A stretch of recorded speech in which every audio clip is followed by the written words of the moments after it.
Hello, nerds and geeks. Today we're looking at a movie suggested by MCM Debates resident Super Mario, the guy who does the thumbnails of these videos, and that movie is Broken Arrow.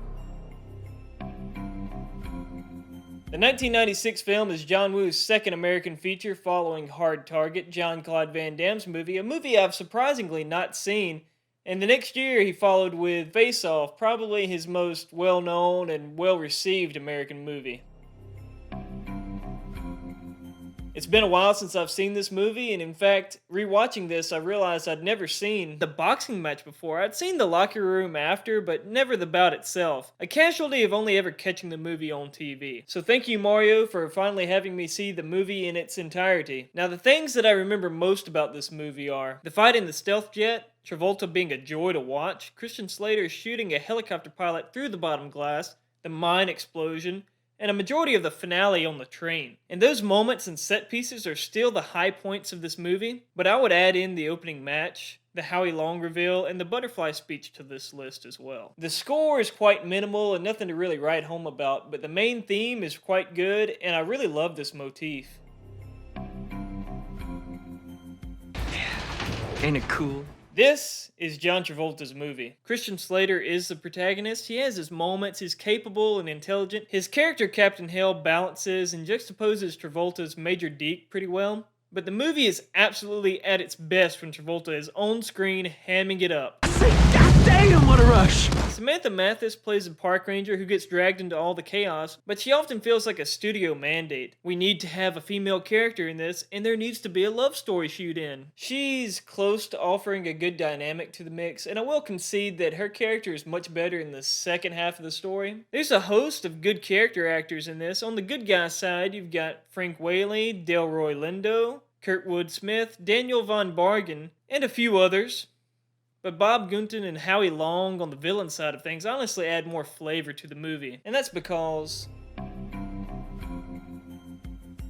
the movie intercuts between Slater and Travolta grudging it out with both Delroy Lindo's operations team and Kurtwood Smith's war room bunch, which are connected by Frank Whaley. So imagine condensing the Jack Ryan part of The Hunt for Red October into a B-plot for a much sillier action flick. These two groups never become as interesting in the story as they should, and that's probably why I basically had forgotten about all of them. Now on this rewatch, I never felt bored while watching them. I wasn't counting down the clock, waiting to get back to the good stuff. What they offer is a wider context and perspective to the story, which is nice, but the turns and drama that they bring never really wow you. And this movie would be really special if it did. One thing I can point to is that Travolta sets Slater up to be a patsy, and these guys figure out that this isn't really true off-screen and prior to catching up with Slater. Just lazy. Threw away a difficult conflict for Slater to face, something intelligent for Whaley to solve, and it would have made for a much more dramatic breaking of orders for Delroy than what the script offers.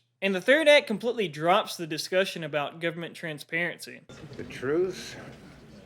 How'd you get this job? How about I drive my foot into this thing called your ass?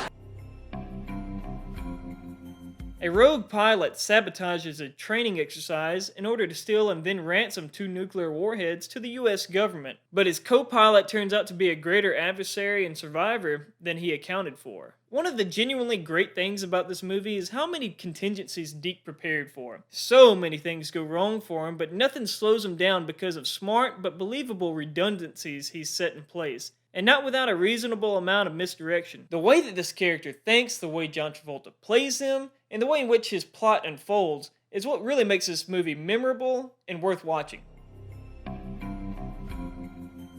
The shootouts never become as operatic or majestic as Face Off, but they also never become overly stylized and too much like they do in Mission Impossible 2. They do, however, dip into silliness at times, but I guess there's a charm to that. The hand-to-hand fighting, however, is thoroughly entertaining and fun, and the escape from the mine, as well as the train set piece at the end, hold up remarkably. There should not be a romance in this movie. It's totally unnecessary and it falls flat when it's pushed. The butterfly scene is the only time the chemistry really works, and that doesn't really require them to smooch at the end, which is a lame ending, by the way. And the movie honestly could work without the park ranger, just Slater John McClaning it. But were she more important to Hale, to him overcoming his flaw? You don't have the will to win. Your insight is shattering. You had me today. You could have shut me down, but you blinked. This would really earn her place in the movie, and in turn Deke's respect for her. This could work by her successfully talking Slater down and detaining him when he had the gun on her. Then later on the train, Hale tricks her by disconnecting the cart, cutting her off from the bomb, and signaling to the audience he's finally ready to face Travolta. The Jack Ryan B-plot needed to break into more interesting territory and fold back into the film's resolution, which it oddly doesn't have despite it not ending with a cliffhanger. Alternatively, they could have cut all the war room stuff, including Frank Whaley's character altogether, and adjust Delroy's group to pick up the slack. This would allow more cat and mouse between Travolta and Slater, and allow Mathis to do something stand out that Deke would notice and Hale could learn from. So without all that other baggage, Hale gaining the will to win could come across more strongly for a resolution, I guess. If Face Off is a 9 out of 10 and Mission Impossible 2 is a 5, then Broken Arrow would be a 6, 6.5. If you're a John Travolta fan, definitely give it a watch.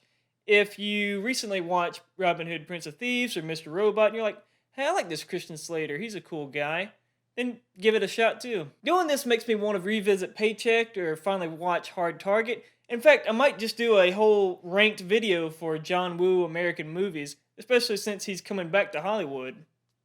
Thank you all for watching. Your suggestions and feedback are always welcome in the comments below or on mcmdebates.com. I'm The Real Dill. Goodbye.